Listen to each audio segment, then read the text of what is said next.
Goro-goro oleh Ki Suro Candi Jago. Disebut goro-goro apabila bencana alam yang terjadi merupakan pergolakan dari keempat elemen alam itu secara bersama-sama pada waktu yang sama pula. Fase goro-goro bukan merupakan bentuk hukuman dari Tuhan, apalagi dikait-kaitkan dengan perilaku yang dianggap dosa menurut pandangan religi. Kalau secara holistik, universal, dan ilmiah, fase goro-goro sebagai siklus yang bersifat alamiah. Setiap siklus merupakan akhir suatu putaran orde sengkala atau waktu dan sekaligus merupakan awal suatu orde sengkala yang baru. Artinya, setiap siklus tentu akan membawa suatu perubahan.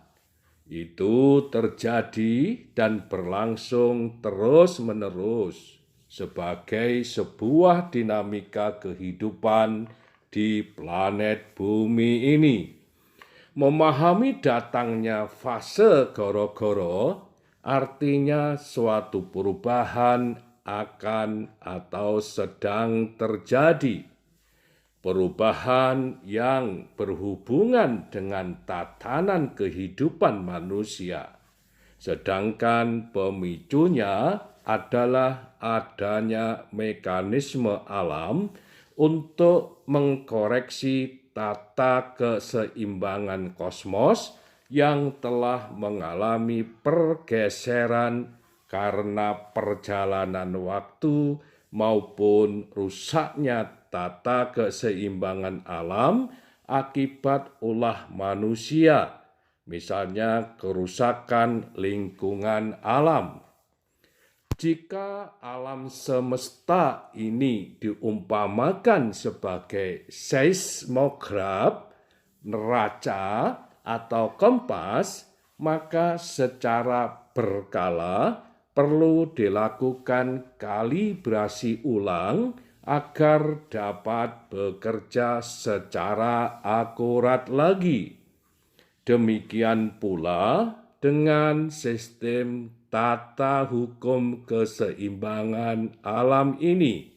Maka goro-goro merupakan siklus alamiah yang terjadi secara periodik guna mengkalibrasi sistem keseimbangan alam.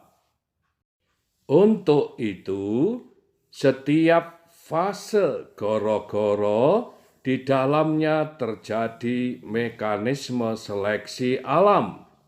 Semua hal yang tidak selaras dan harmonis dengan ritme dan tata hukum keseimbangan alam akan tergulung dan tergilas oleh kekuatan alam itu sendiri.